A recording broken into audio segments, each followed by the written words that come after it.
ẹ̀yin èèyàn wa Amẹ́ríkà tún ti ṣe tuntun o bẹ́ẹ̀ ni lẹ́yìn eléyìí tí wọ́n ṣe lálẹ́ ọjọ́ alẹ́ kérésì ìjọba Amẹ́ríkà tún ti dáná yá àwọn agbésùmọ̀mí ilẹ̀ Nàìjíríà in fact bí nǹkan ṣe ń lọ yìí ó ṣeé ṣe kó jẹ́ pé ní kò pẹ́ ká bá gbóná ìgbésùmọ̀mí wọn ní Nàìjíríà o lẹ́yìn tí wọ́n tún dáná yá àwọn arábí ìtàn bẹ́ẹ̀ ni Gumi bá tún jáde o ló bá tún fi ohùn ránṣẹ́ sí ìjọba Nàìjíríà ni Gumi bá ní kí ìjọba Nàìjíríà kí wọ́n sọ fún Amẹ́ríkà pé nílò wọn o kí wọ́n padà sí ìlú wọn ṣùgbọ́n kọ́ ó wá mú àwọn solution kan wá solution yẹn mo fẹ́ kí wá lọ gbọ́ lórí ètò Dr. Orí Hamzat bẹ́ẹ̀ kẹ̀rẹ́ àwọn northern leaders wọ́n ti ń gbẹ̀yìn lẹ́yìn Gumi wọ́n ti ń jáwọ́ lọ́rọ̀ ẹ̀ wọ́n láwọn ò lọ́wọ́ sí tó ń sọ o wọ́n ní kò sọ̀rọ̀ fáwọn o pé kò gbẹnu àwọn sọ̀rọ̀ kódà a tún rí láàrin wọn tó sọ wípé kí wọ́n arrest Gumi pàápàá lórí ọ̀rọ̀ tó wà nílẹ̀ yìí ẹ wo ibi tọ́rọ̀ yìí lọ kò tí ì yé wa ṣùgbọ́n mo nígbàgbọ́ pé láìpẹ́ láì jìnnà ojútùú á wà sọ̀rọ̀ ìgbésùnmọ̀mí Nàìjíríà pẹ̀lú bí nǹkan ṣe ń lọ yìí ẹ farabalẹ̀ ẹ wá lọ gbọ́ ohun tí wọ́n sọ lórí ètò Ṣókàn Wá lónìí.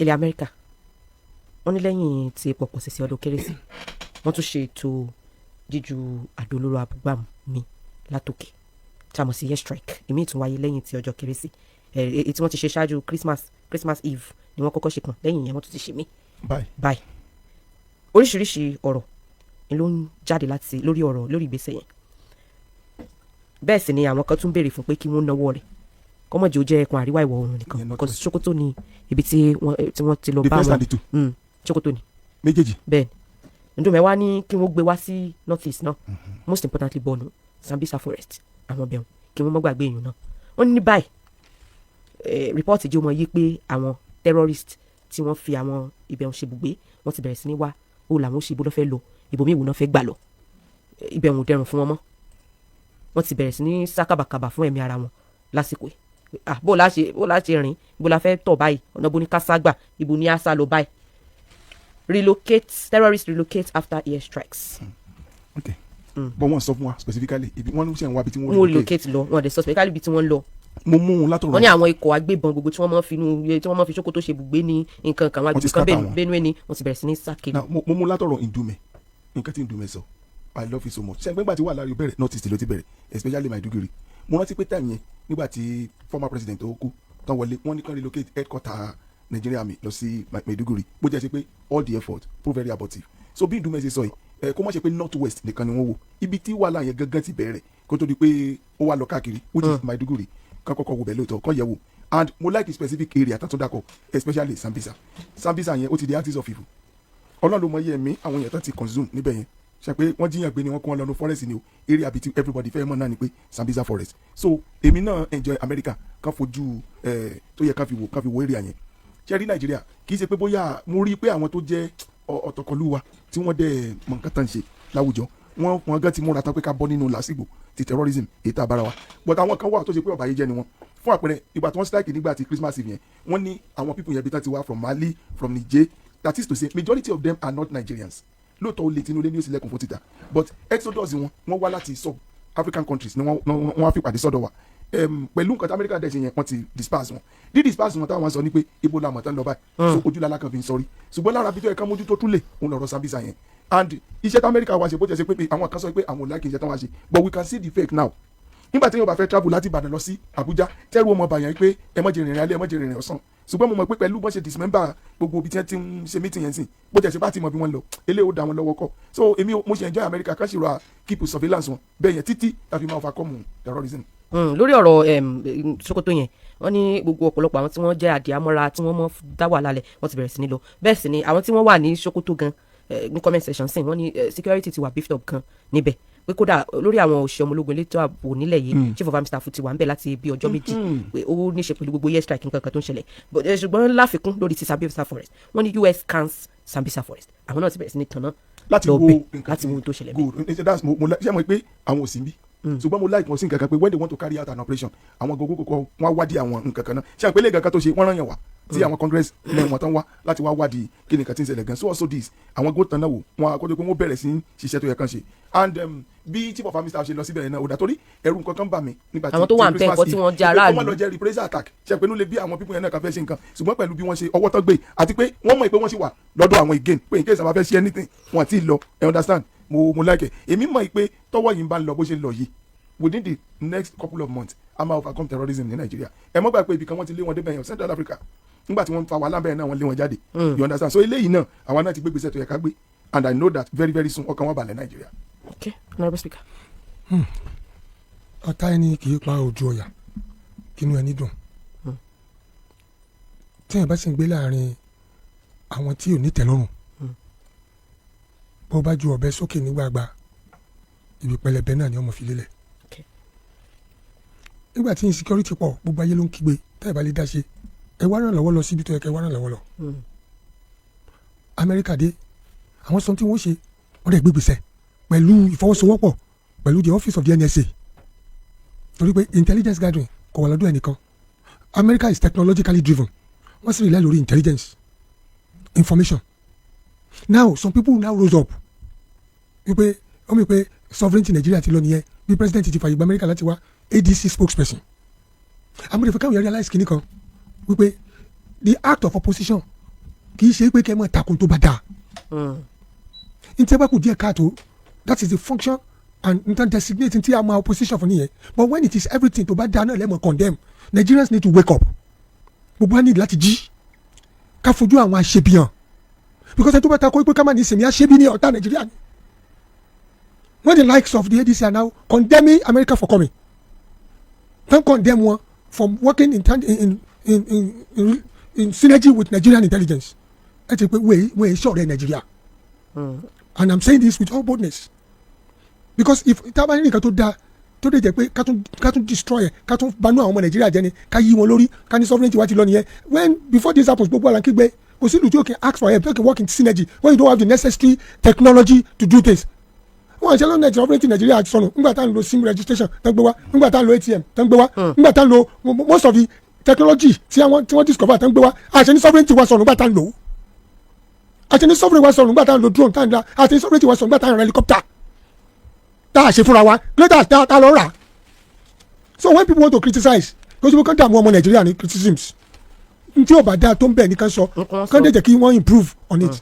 Now the issue of the terrorists kò sẹ́ tí wọ́n lùlù kúlẹ̀kùlẹ̀ ẹ̀ tí ó sùn tàbí tí ó dúró o eléyìí ti jẹ́ a kind of an eye opener fún àwọn terrorists pé America mean business Nigeria no dey mean business because if Nigeria did not cooperate kò sí nǹkan tá a fẹ́ ṣe they need the cooperation of the Nigerian government to do this so wọn kàlẹ̀ America kàlẹ̀ wà kankan láwọn fẹ́ máa bọ́ nígbà tí èsì pàǹjagun but they need the cooperation and that is why ló fi jẹ́ pé different committees different delegations only one meet before America struck on the eve of Christmas. Ndume for the first time ó dàbí pé mo rí pé he spoke very well. That is the second time. Èmi tí I notice ni he spoke very well and for him to have said this pé look ibi tí wọ́n tọ́jú wò ó pọ̀ ibi tí wọ́n tún yìnbọn sí tí wọ́n yin gbogbo ẹ̀ sí ó pọ̀ because they know where these things are happening. America is not attacking northerners America is not attacking Muslims America is not attacking Christians America wọ́n attacking terrorists ni. That is it. Al-Qaeda ISIS Iswa Al-Qaeda gbogbo wọn Ukarawa these are terrorists let's not deceive ourselves torí pé wọ́n jẹ́ èèyàn yín kì í ṣe pé wọ́n sọ pé yẹn they are destroying us our brothers who are your brothers gbogbo àwọn tó ń kígbe our brothers náà ti náà ń pa yẹn gbogbo olóyè kan gbé nílẹ̀ bí ọmọ reason ti Gumi ṣe exist ṣe tó ti gbé nílẹ̀ when these people tó máa sọ words of discouragement words tó máa mú inú bí àwọn èèyàn sí nǹkan tó ń ṣẹlẹ̀ lórí insecurity I don't know why such people are still existing wọ́n yẹ kó ti palẹ̀ wọn mọ́lẹ̀ when you are now condemning ibi tí o bá tún kù díẹ̀ káàtó lẹ́ẹ̀ point ẹja tún ṣẹlẹ̀ ẹja ṣẹlẹ̀ bá ṣẹlẹ̀ báyìí yóò tún rí báyìí that is second point ní kẹ́yìn jẹ́ pé wọ́n patriotic nìyẹn most of these people are not patriotic wọ́n nífẹ̀ẹ́ orílẹ̀-èdè and the way things are going if you are not careful wọ́n tún ẹ̀bùn dín àwọn terrorists ni because mo gbẹ́ pọ́n tó ti lọ pọ́n wọn kan ní ìsìn tán ṣe we need to destroy them and annihilate them completely. akọ̀wọ́kọ̀ lẹ́ pátápátá.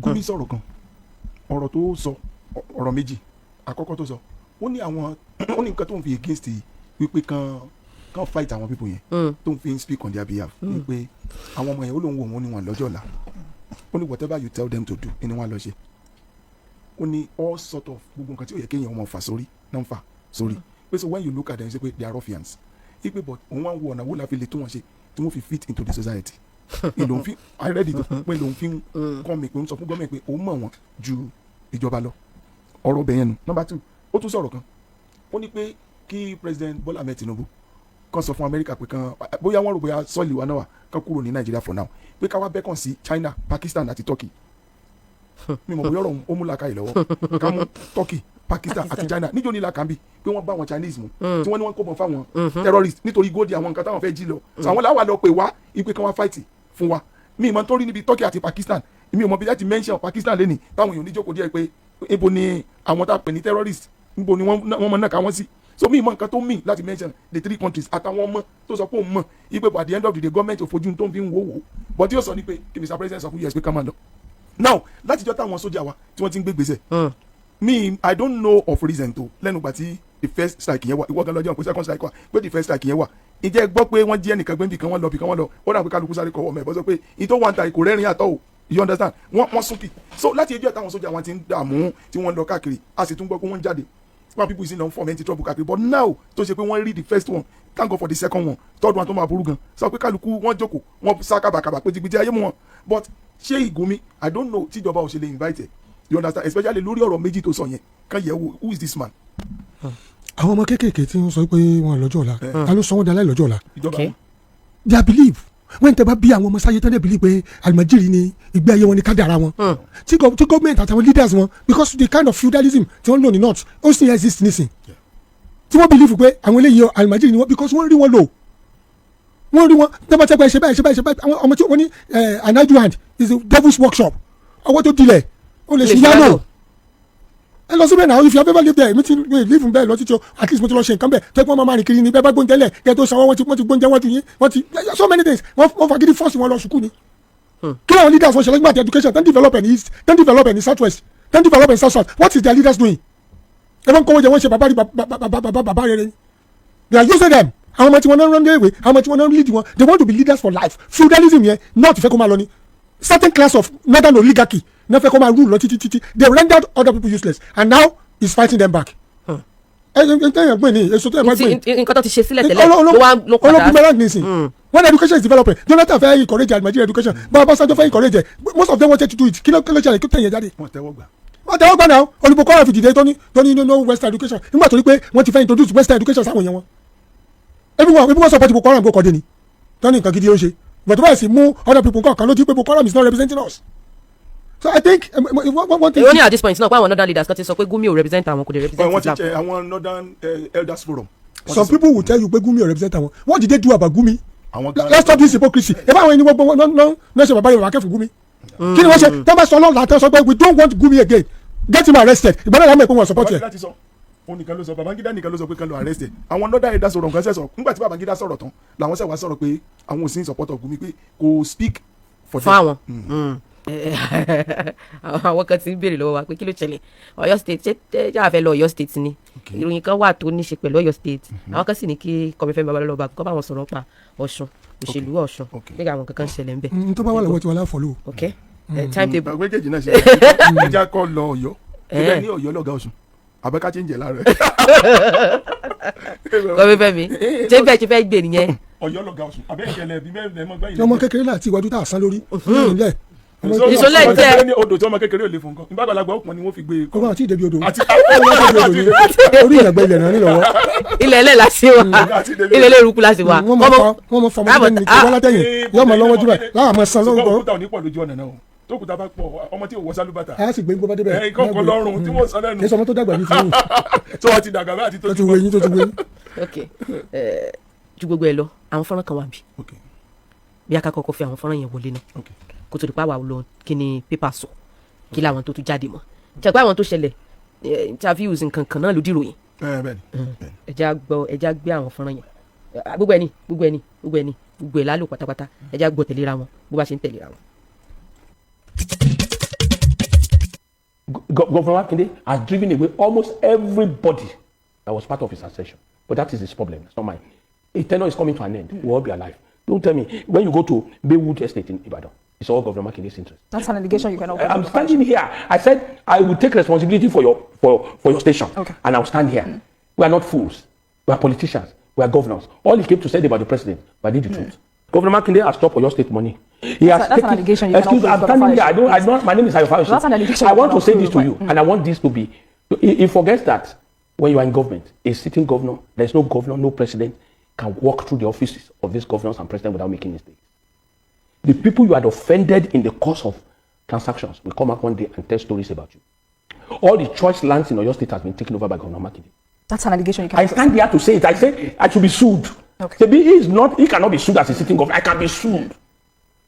What are we talking about? I was a sitting governor. Now, I was the one that went to give Governor Makinde the red pen in Ogbomoso. I went there to stand in for the national chairman at the time. Let me say to you, those who forget yesterday will never have history to tell tomorrow. Those who forget, Governor Makinde came to my house, my residence. I said, Your Excellency, I saw some boys flying a kite about you becoming president. You never told us, do you want to be president? He said, no, I should not mind them. They are all looking for money. And what I'm saying before Nigerians today, one thing that will end all of us is death and God's judgment. I come here to deceive Nigerians, let the judgment of God come upon me. Governor Makinde told me, Your Excellency, I should ignore those boys. There is no reliable, meaningful Yoruba man that will be used to confront President Bola Ahmed Tinubu. Governor Makinde is not contesting to be president. He told me this. Let me equally tell you, with all respect, that he will never be used. And he gave me reasons why he will never try it. And I said, let us leave Governor Makinde. And I did that in the honor of Governor Makinde. So there was a perfect relationship between yourself relationship. So when did this relationship and go that was south? why I asked you, what has gone wrong? G5. What has gone wrong? It's only ambition. Nothing else. All right. Which is legitimate. You don't have to lie about it. If you want to be president, it's within your own purview to say, I will contest. Boy, All right. I beg of you. But what would Governor Makinde need to do? Or what does he need to I can't do advise for him. you to support I'm a his weakest presidential person. ambition? Please. I'm a weakest person. I'm telling you, this is national television. Anywhere we is where I am. I don't care. I mean, politicians change every day. Change is constant. Tomorrow, I've said this to you. I will never be a member of the APC. Right. And I've come publicly. Before you travel everywhere, your home state is number one. I am with Governor Yebanji. You understand? Take your party if you want to take your party. Where is the party even? I am with Ashiwaju nationally, whether he has done anything for me or not. It's not about getting what you can get. So you accept that you're no longer a member of the PDP? PDP cannot work without us. You don't do anything. PDP. But you just said there is no party when it comes to PDP. How do you wish your party bad? There and are still claim that you're a member of the matters party? before the court. The Makinde faction has gone to do an illegal convention, which was not supervised or attended by INEC. We obeyed the court order for the Federal High Court. Let me tell you one simple story that will interest you. Governor Makinde's side, by Governor Makinde, when you know it's illegal, one Justice Akintola, Marima Chok George, gave them that order knowing fully that state high court is not supposed to have jurisdiction over such matters. When he realized that he has goofed, and INEC came to the court and filed before him that we cannot obey your order, the man quickly struck out INEC.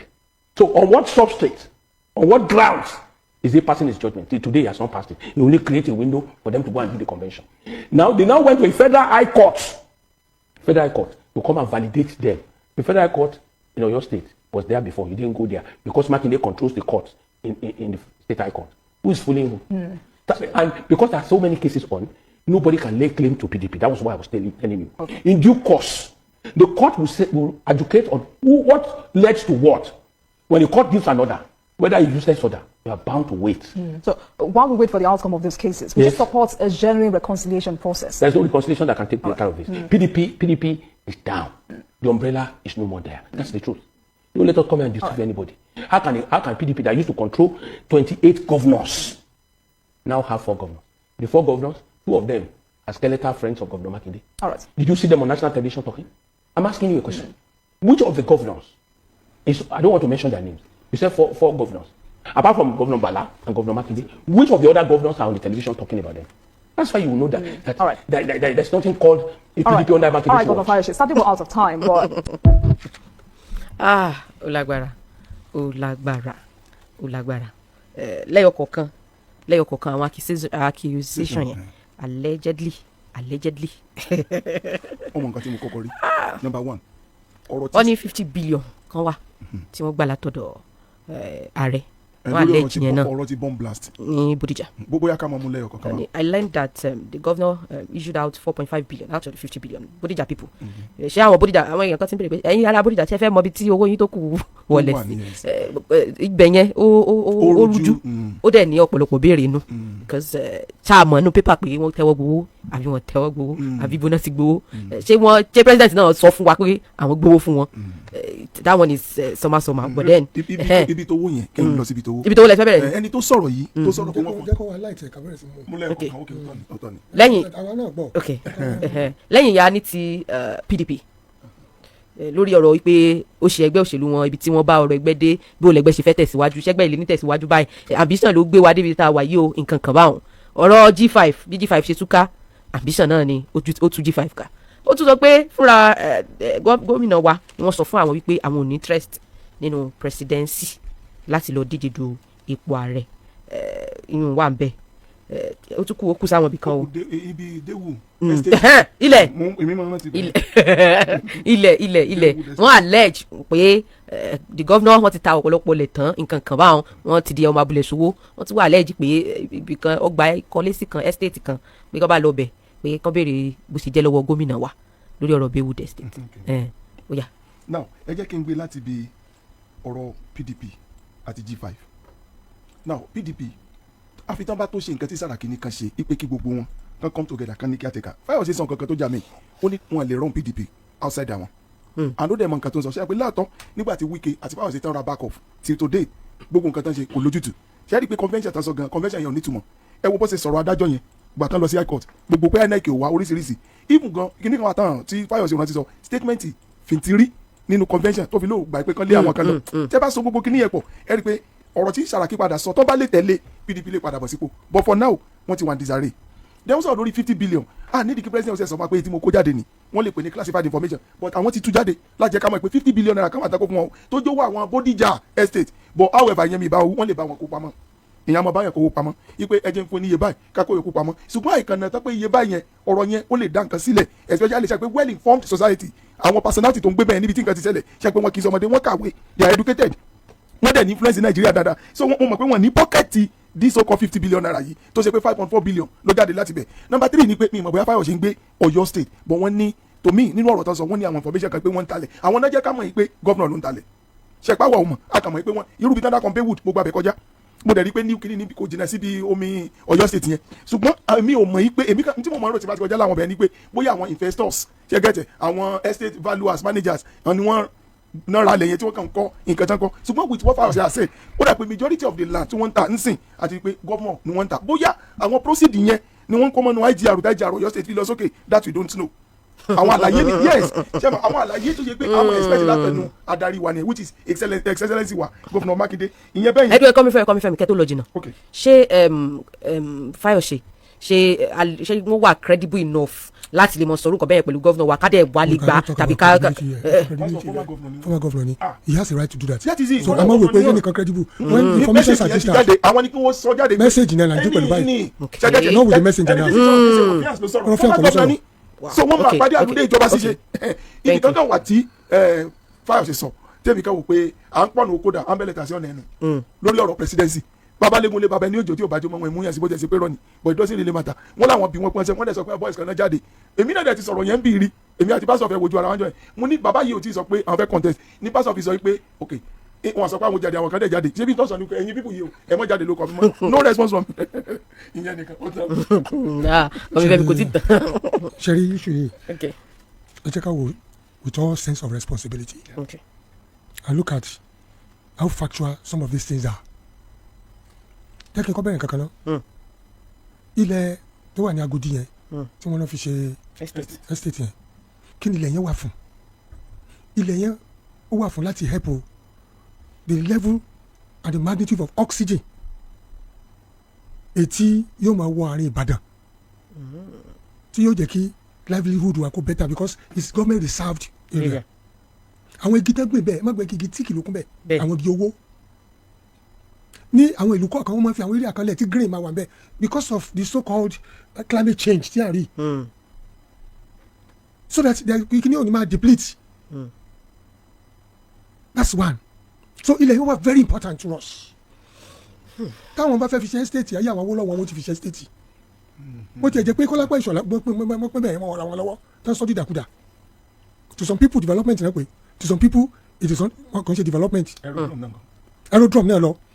You know how many aerodrome ló wà ní UK àwọn airport wà ní UK alone tó wà London gan alone go to some other places wà níbi tí light planes tó ti lè máa land bẹ́ẹ̀ but what do we have here wọ́n kill aerodrome that's the kind of leaders ta nílùú yìí wọ́n kálukú fẹ́ jẹ́ wọ́n fún gbogbo ọwọ́ mẹ́wàá jẹun wájà without considering the benefit of those things to the people they govern now we are looking at the so-called recreation center, amusement park.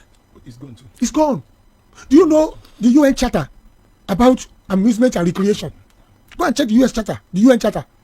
It's very important for people to amuse themselves, to recreate. And this is something at the center of the city. It behoves on the incumbent láti túnṣe, láti rí pé it's brought back to life. Not using an excuse of decadence láti destroy and sell it out. You see, we are talking about heritage, inheritance. We are talking about identity. This gives us identity. But when somebody comes, you say, our governor is the power of life and death. And in the constitution, these things must be looked into. And the reason why it is so, the House of Assembly are not there. Let me use that word. They are not there. They are not checkmating the excesses of the executives. When the excesses of the executives are not checked, then you know something is wrong somewhere. Now, I'm still talking about allegation. According to Fayose, only Governor Makinde no one there. But you know, if anything is going to happen in the country, in the state, governor must know about it. Of course. Yes. And government has made government clear the deal. The governor are you getting? But I've just told you.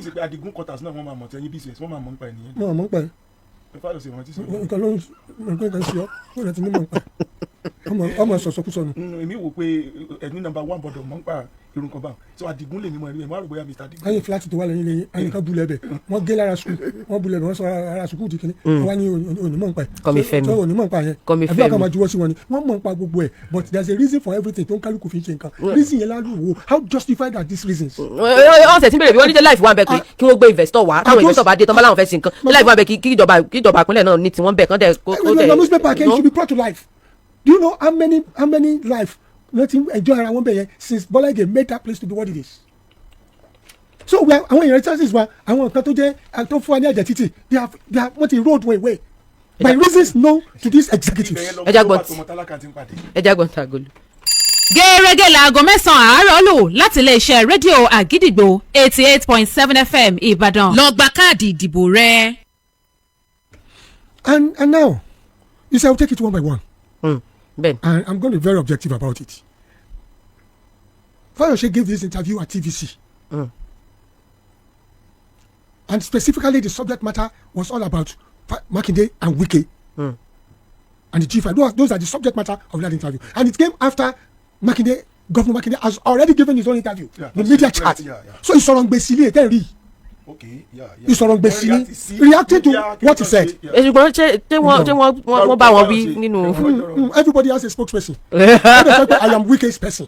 Ben, what's the best? So if he comes down and begin to speak on behalf of Wike, you know what he's talking about. Now let's talk about let's talk about the 50 billion. Okay. Bodija. It was according to Fayose, Governor Makinde went to solicit for the 50 billion.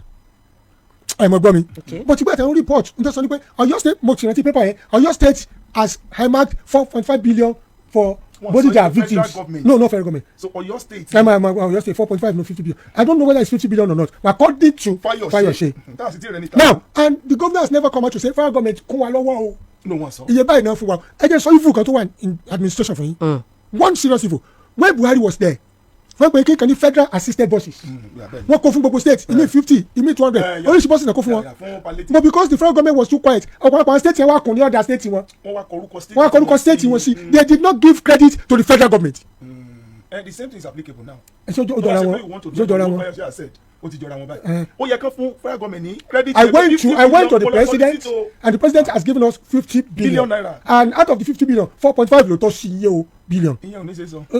No, not is a reason to say 55.4. Look, in the executive, when you look at the executive and kind of power that resides with them, when the power corrupts power, absolute power corrupts absolutely. When you look at the way they execute, the way they governize, the way this shenanigan attitude. We are slaves. No, we are not slaves. We are stooges. We are not slaves. We have been relegated to be any compu, to be a stooge, to be bobolo. tí o gbọ́dọ̀ sọ̀rọ̀ jáde láti mọ̀ pé kí ni You know who the bobolo is? Ọmọ bobolo. Bobolo ni ti ya. So that's that, but I'm not sure. Jerry, I need a response from the governor to speak about the 50 billion. Ọkàn sùn wọn sí kọ́ fọ́ọ̀ṣẹ́ yẹn sùn wa. So we need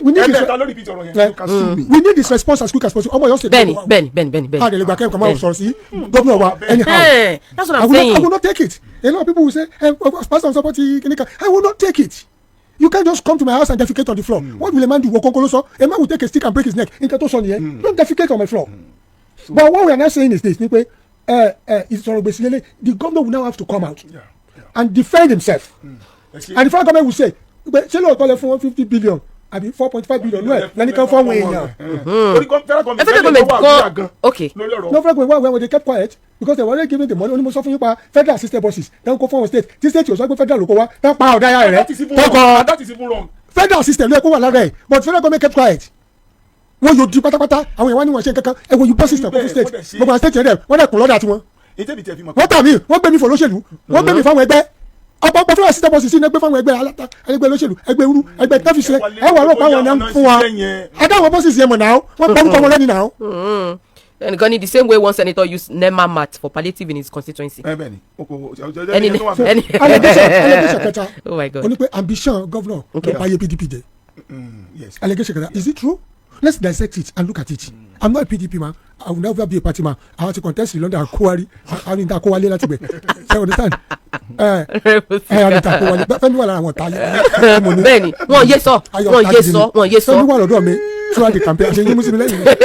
Ó ti jọ́ àbò fún mi ò dìbò. Wọ́n dìbò. Jẹ́ ìdìbò. Ó dìbò. Ó lọ́ọ̀ fẹ́ sọ́bùnù. Ó lọ́ọ̀ fẹ́ sọ́bùnù ni o. Now, is it true? Because I will not destroy PDP because of his ambition. Does he have any ambition to become the president? He has not said it, but he has spoken it. Once you spoke, and once you speak, twice I heard. The power belongs unto God. Once you speak, twice I heard. You don't need to speak. In communication, we have verbal and non-verbal communication. The non-verbal sometimes are more powerful than the verbal. Okay. And the non-verbal, the way he speaks, it troubles the water much more than when the verbal communicates. Fabale kí body language yẹn. Kọ́mọ fọlọ́ gan kó resonate ju. Bẹ́ẹ̀ni. Ṣùgbọ́n ní ọ̀rẹ́ nu náà mọ́ fà ẹ̀. Ọ̀làmọ́fà ẹ̀sìn wọ́n sábẹ́ di pílà làǹbà. Ọ̀bọ igi tá a fi náírà ní jájòkú gi. Igi tá a fi náírà ní jájòkú gi. Ọ̀gbọ́n mi. Now let's look at his antecedents. Is it true? To me personally, I will not say it is true, but I will say it has an element of truth. Honorable Speaker. I won't say that's the truth, but it has an element of truth. Ọ̀rántí. Torí mi sọ mo ní à wọn tí ì sọ jáde ṣùgbọ́n àwọn tẹ́kọ̀ plákàdì lọ́wọ́ ní Kánò ní kíní káàkiri. Sọ fún mi pé mi fẹ́ please go away I don't want it I'm not interested I cannot. Wọ́n dẹ̀ ní engineer ṣe máa sọ pé no sensible Yoruba man will contest against Bola Ahmed Tinubu. Fayose said it. Wọ́n náà dẹ̀ swear fáwọn bẹ́ẹ̀. Are you getting? Yes. But when people are now saying things in your name and you did not contain them to stop, and you flying around, it shows your non-verbal communication is giving a technical support. It's true. But I want to praise Engineer Makinde for holding PDP.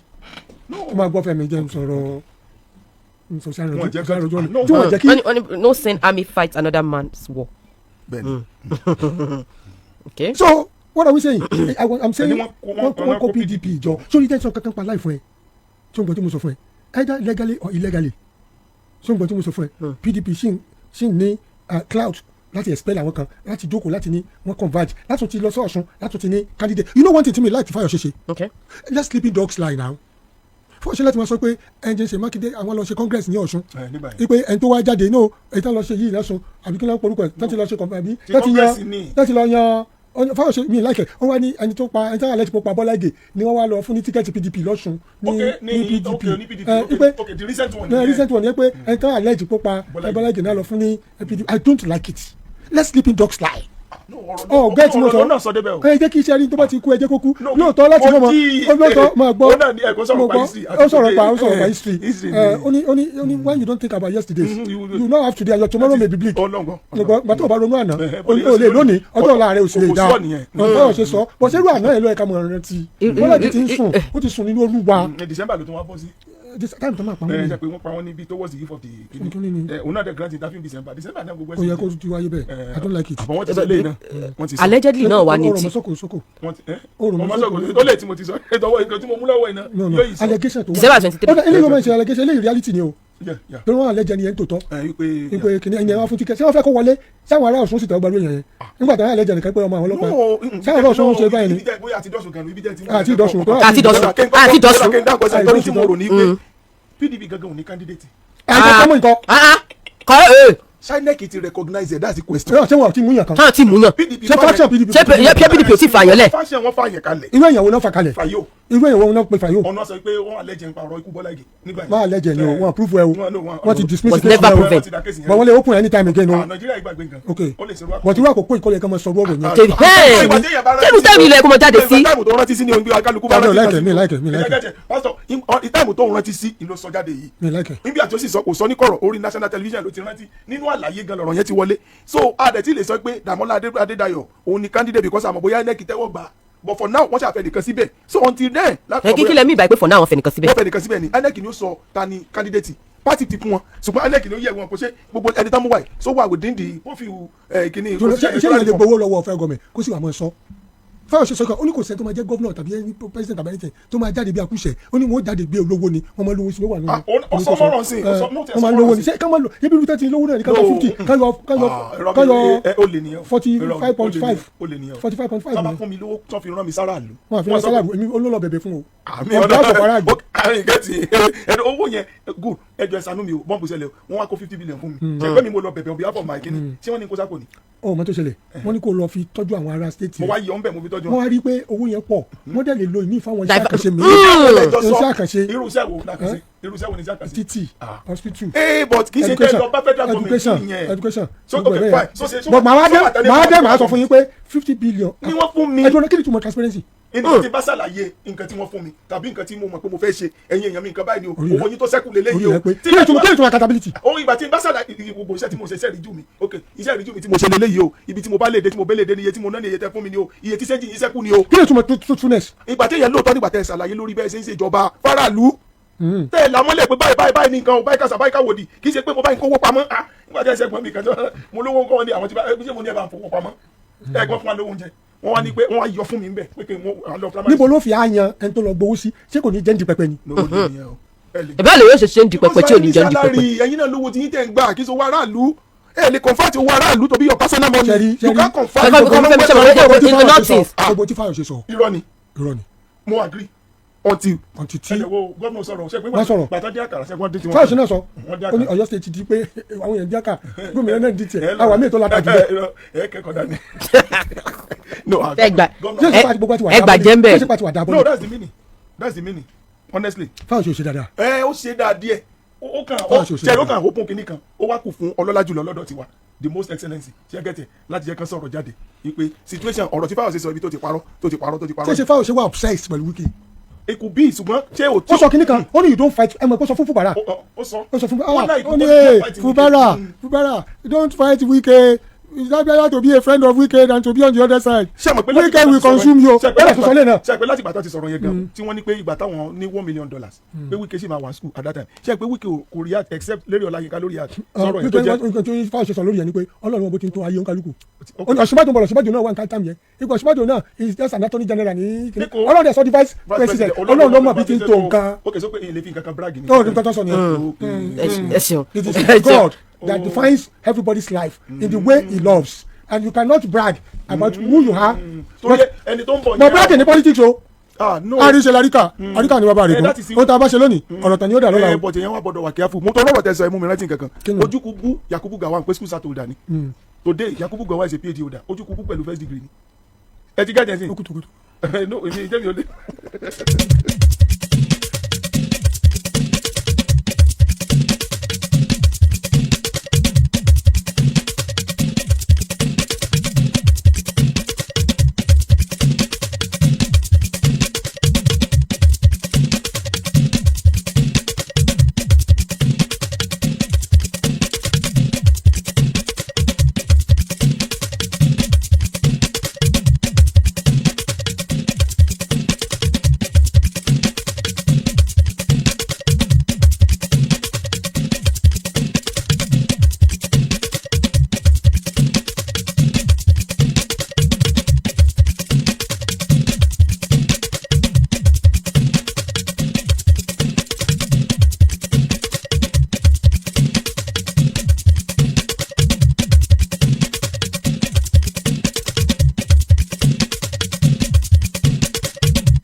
anyway mo like ọ̀rọ̀ tí wọ́n bá ṣọ́ pé gbogbo nǹkan tán sọ pé kóòtù gbogbo tó proceeding láàmú bọ́ bọ́ bá gbọ́ pé gbogbo nǹkan tán sọ wọ́n sì pé federal government evidence kọ̀ọ̀kan àwọn tó gba abẹ́wùdù náà wọ́n pè wọ́n àwọn tó gba recreation center náà wọ́n pè wọ́n àwọn tó gba kinní náà wọ́n tún túwèé kan kọ́lápọ̀ sọ̀lá náà gbogbo àwọn tó sọ ọbẹ̀ di kinní náà wọ́n ṣe pé kò ń ṣe tẹ́nà tiwọn gbogbo ẹ̀ náà náà tún yẹ wo àwọn bẹ̀ṣẹ̀ rẹ̀ wùjọ kan.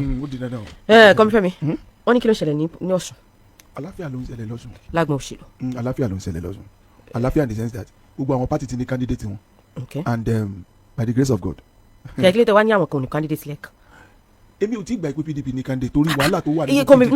no please ẹ̀yin fúnra yín lẹ ti wọlé báyìí tẹ ní gbogbo àlàáfíà ni o gbogbo party ló ti ní candidate o. gbogbo wọn so gbogbo ẹ̀ ká mọ̀ pé candidate is sure nígbà tí wọ́n bá gborúkọ wọn jáde ní is it February or January wọn náà máa gborúkọ gbogbo àwọn candidate jáde ó ṣe é ṣe káwọ kọ̀ọ̀kan miss ó ṣe é ṣe káwọ kọ̀ọ̀kan wà ń bẹ̀ ó depend lórí nǹkan tí INEC bá fẹ́ ṣe bọ́jú gbogbo ẹ̀ lọ Ọ̀ṣun lọ bó ṣe yẹ kó lọ there is another problem ìyẹn mi mọ̀ pé wọ́n ti clear rẹ̀ lórí ọ̀rọ̀ ti accord ṣé àmọ́ pé TVC gbé story kan níjó ni tó gbé another person tó ní tíkẹ́ẹ̀tì accord lọ́wọ́ but mo mọ̀ pé nígbà tó bá di ọ̀la wọ́n ti clear. Governor Ademola Adeleke. no lẹ́yìn ìgbà yẹn another person 3 days after TVC gbé news ni now national news wọ́n ì ní lọ́wọ́. after that accord ti sọ̀rọ̀ fúnra wọn pé candidate àwọn ni Governor Ademola Adeleke. that's the only thing tí wọ́n bá ti ní mo sọ pé ìmọ̀ bóyá wọ́n ti clear tí wọ́n bá ti lè ṣe yẹn kò sí ẹni issue mọ́ ìyẹn là ń dúró de bá. Ademola Adeleke is already a candidate of Accord Party and it has been sealed. So n tó ń kálukú ń ṣe lọ́wọ́ báyìí ni pé olùkàlùkù ń galvanize fún campaign fáwọn èèyàn náà ń ṣe lọ́wọ́ báyìí ṣe to understand and let me also digress a little bit kẹ́ńtó kúrò mẹ́ I want to beseech not to Engineer Fayose now àbí Engineer Fayose former governor of Ekiti State Fayose ṣe understand mo sọ gbogbo nǹkan sọ I think Governor Makinde should institute a court action against it ṣe nǹkan tó yẹ ìgbà yẹn lẹ́mí ò tó lè sọ̀rọ̀ dáadáa o. kọ́ gbé wọn lọ court. so that when the truth comes out but notwithstanding we are treating the message according to Fayose now. bẹ́ẹ̀ni ìgbà táwọn bá sọ the other side even the other side táwọn bá gbé lọ court lásán a lè sọ̀rọ̀. Honourable Speaker. bọ̀ bóyá ká wo mátà yẹn bóyá ká wo mátà àwọn irọ́ tó pamọ́ wọn. kọ́ńbẹ́fẹ́mi kí ló dé. no irọ́ tó pamọ́. a ní ẹ fọ̀rọ̀ ilẹ̀ bá ẹ ṣeun. you can't just come on the national TV and malign my character. àwọn náà malign àwọn èèyàn gbàtàn sọ̀rọ̀ sí wọn náà. nígbà yẹn media chat tí wọn náà. mo lérò pé òun ní feedback ti. and it's not good for this man. Fayose to now saying Seyi Makinde is a boy you can't call a governor a boy the head of an administration it's not fair. ẹ jẹ́ pé ọmọ ìdàgbà lójú ìyá rẹ̀ ẹ jẹ́ kó dìgbà yẹn. kọ́ńbẹ́fẹ́mi tani Moshood Adeoti. àwọn náà wà ní African Democratic Congress tẹ́lẹ̀ lọ́dọ̀ wọ́n báyìí ní jẹ́ǹtò wọ́n wà nínú ẹgbẹ́ ọmọlúwàbí wọ́n jọ lọ sí ADC pẹ̀lú Arẹ́gbẹ́ṣọlá náà wọ́n ti kúrò ń bẹ́ẹ̀ sí wọ́n ti port ibi tán wà mí ìmọ̀sí wọn pé wọ́n sí ní ADC mọ́. wọ́n clear pé àwọn ti port.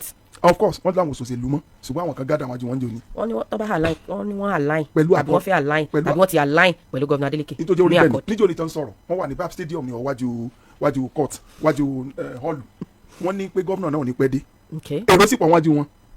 ọtí kẹ́tẹ̀ èmi wọ́n wọ ọ̀rọ̀ kan wọ́n láwọn òṣèlú mọ́ ṣùgbọ́n wọ́n dúró èrò dẹ́kun. ẹ mọ̀ pé mo béèrè pé ta ni Moshood Adeoti like politically ta ni wọ́n. bàbá èèyàn ni wọ́n ní kì í ṣe stem ni wọ́n ní root gan o àwọn èèyàn dẹ̀ sí. kí ni relationship ẹ pẹ̀lú kíní tẹ́lẹ̀ kó tó di pé pẹ̀lú Arẹ́gbẹ́ṣọlá. àwọn nígbàkejì Arẹ́gbẹ́ṣọlá ni mo máa ń pè wọ́n nínú ẹgbẹ́ ọmọlúwàbí. ok nínú ẹgbẹ́ ọmọlúwàbí tó máa ń ṣe yẹn. wọ́n jọ kúrò ní APC gbà yẹn ni. ok ìgbà tí wọ́n sanction Arẹ́gbẹ́ṣọlá pé kó fi ẹgbẹ́ sílẹ̀ fáwọn àwọn tó tẹ̀lé lọ́nu. so kò dẹ̀ sí torí pé ọmọlúwàbí ẹgbẹ́ ọmọlúwàbí ni wọ́n. ṣé nígbà yẹn ẹgbẹ́ ọmọlúwàbí ni wọ́n gbà yẹn. mo fẹ́ kàn fi nígbà yẹn kún torí. ṣé kò síwá ọmọlúwàbí bẹ́ẹ̀ mọ́ ni táwọn mi fi ń kú o. àbí ẹgbẹ́ yẹlẹyẹ máa wọ́tọ̀ kí mo lè ṣe fún ọ. ṣé kí n invite wọn wá sórí ètò. kábẹ̀rẹ̀ pé níbo ni wọ́n fọmọlúwàbí sí. àwa ṣetán àwa rẹ́dí láti gbà wọ́n lálejò. tẹ́ bá ti ní go ahead I will go ahead and I will do it successfully. kán wá kákan. ngbọ́dọ̀ tá a bá parí ìtàn látọ̀. kábà wọn sọ. ṣùgbọ́n wọn síbẹ̀ mọ́. èmi fẹ́ dúró lórí ọ̀rọ̀ tó sọ ni wọ́n ní pé àwọn family àwọn ti ṣe meeting pẹ̀lú àwọn pé káwọn ọmọ sọ̀sẹ̀ lú mọ́. 3 weeks after. èrò tó wà níwájú wọn bí gbìyànjú wà mọ́. no wọ́n ní wọ́n ṣe ìwọ́de celebration ni wọ́n ní bí ìwọ́de ni wọ́n ti ṣe. wọ́n mú microphone lọ́wọ́ èrò sì pọ̀ bàbá yìí sì ni àwọn èèyàn láìkì wọn nílùú sẹ́mi wọn wá fẹ́ gbọ́ sẹ́mi wọn bẹ̀ ẹ ti understand wọ́n tún wá sọ pé gómìnà ò ní pẹ́ dé kíní yẹn ti ń tọra wọn o ó dàbí ẹni pé wọ́n máa ṣiṣẹ́ pọ̀ pẹ̀lú gómìnà Adeleke ni. ó dàbí ẹni pé àbí wọ́n ń ṣiṣẹ́ pọ̀. ẹ jẹ́ wọn bẹnu wọn sọ ẹ ti ní wọn wá ẹ ti ní wọn wá ẹ ti ní invite wọn sọ ẹ jẹ́ wọn ṣùgbọ́n nu tí mo rí o ó dàbí pé synergy ti wà láàrin àwọn. tí synergy bá wà láàrin wọn what would that mean kí ló máa túmọ̀ sí kí ló máa fún òṣèlú kí ló máa fún 2026 ní Ọ̀ṣun. sorry Nike without missing word mo lè gé Ọ̀ṣun sí mẹ́ta Ọ̀ṣun East Senatorial District which is Ife and Ijesha Ọ̀ṣun West Ẹdẹ Ìjìgbò wá sí Ìwó Ọ̀ṣun Central ní ọ̀dọ̀ tiwa mi lè sọ o bọ̀ lọ́wọ́lọ́wọ́ báyìí ó máa nira fún APC láti rọ́nà lọ ní Ọ̀ṣun West. Ibẹ̀ ládélékè ti wá, ibẹ̀ ni Mashood Adéòtí ti wá, ibẹ̀ ni ẹni tó fún ní tíkẹ́ẹ̀tì ADC ti wá, West yẹn ni West náà dẹ̀ ni àǹbọ̀ ti wá, which is Ìkirè, ẹ ti gẹ́tẹ̀ sí. So àwọn ibì kan nira fún APC, àwọn ibì kan dẹrùn fún APC. Now tá a bá lọ sí Ọ̀ṣun East ó máa easy fún APC gan, reasoning gbogbo wọn tó jẹ́ rẹ́pù wọn ti lọ APC láti PDP, senator ó ti lọ APC, Omiṣore APC ló wà, Ajílẹ̀sọ́rọ̀ APC ló wà. So Ọ̀ṣun East yẹn strength APC ni. Ẹ wá padà sọ́dọ̀ mi ní central baba kì í ṣe battleground o, as far as my knowledge kò kárí mi o. Òṣogbo tó fi dé Ìlà progressive náà mọ̀ ń ṣe, ṣùgbọ́n tí gbogbo ẹ̀ lọ ẹ mọ́ gbàgbé constituency 13 o, ẹ mọ́ gbàgbé wọ́tírí o. Wọ́tírí tí mo mí ní civil servant wọ́n sọ bí tí bó lọ o. ní iye tiẹ̀ civil servant yóò sọ bí tí bó lọ o. civil servant ló yẹ tiẹ̀ níbo ni civil servant lọ. ṣé mo pé Fẹ́mi Babalọ́lá mọ̀ ń jẹ́ bẹ́ẹ̀ lè ṣe civil servant.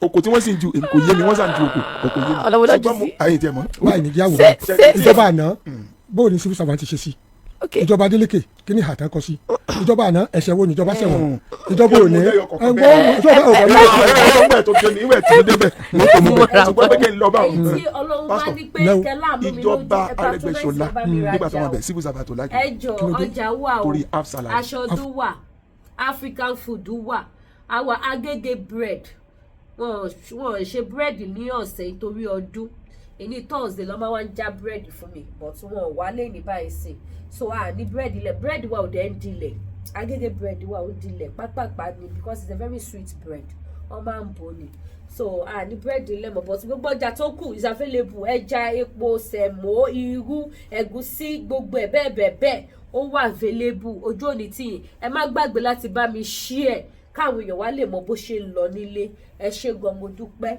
ojú òní tí àwọn wíìgì wà àwọn jewelries wà gbogbo ẹ̀ is available lọ́dọ̀ Lady K African store ó pọ̀ yẹ́yẹ́yẹ́ ẹ̀yin ọ̀tá lẹ́nu ìbànújẹ́ ẹ ṣé gan ni gbogbo ẹ̀yin mọ́mì mi ẹ̀yin dáàdì gbogbo ẹ̀yin tẹ́ send mi ní Christmas wish èrò pọ̀ mi ò lè return gbogbo mẹ́sẹ̀gì yín mi ò lè return òun dẹ̀ lọ́tún ti block WhatsApp wáyé but mo fẹ́ kẹ́ mọ̀ wípé mo mọ̀ lóore aṣọ yóò ní yà ibi ò ní ṣẹlẹ̀ sí yín mo ń retí gift ọdún mi o gift ọdún mi mo ń retí ẹ̀ èèyàn méjì fún mi ní gift inú mi dùn ayọ̀ mi kún ẹ̀yin tó bá fẹ́ send gift gan sí mi I'm available o máa fún yín ládírẹ́sì mi ẹ̀yin tó bá yẹ pé mo ní kúdí ego ẹjọ́ mi ò ṣọ̀tá owó mi ò ṣerú owó ẹni Ọlọ́run bá bù kó bù mí ọmọ bá ní àtọ̀rọ̀ ní Lady K o bó ṣe jẹ́ nìyẹn ẹ ṣé gan mo dúpẹ́ o ó dàbọ̀.